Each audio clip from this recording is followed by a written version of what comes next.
Have you ever wondered why exercise at altitude like I'm doing right now is harder for you? And no, it's not because there's less oxygen in the air. At altitude, there's actually the same amount of oxygen in the air as there is at sea level. The difference is a difference in the partial pressure of that oxygen or the overall atmospheric pressure.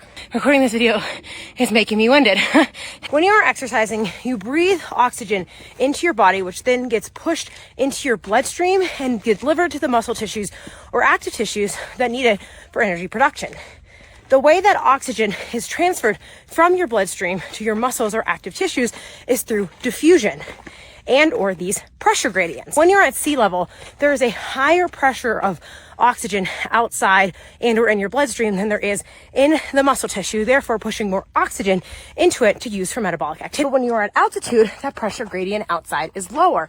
Therefore, there's less pressure to drive as much oxygen into the muscle tissue and or to be used for metabolic activity as there is at sea level. Therefore, less oxygen is being uptaked and used for activity. When we live or exercise or adapt to altitude over time, we increase something in our blood known as hemoglobin.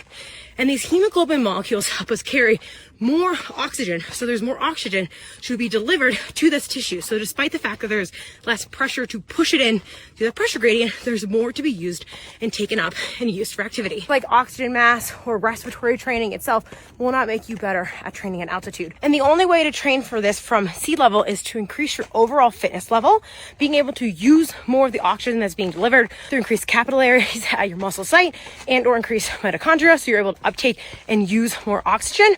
Or potentially heat training itself may increase plasma volume and allow you to mimic some of the adaptations of altitude, improving your performance when you go to the mountains. If you found this helpful, let me know below what you learned. Otherwise, I'm gonna go catch my breath.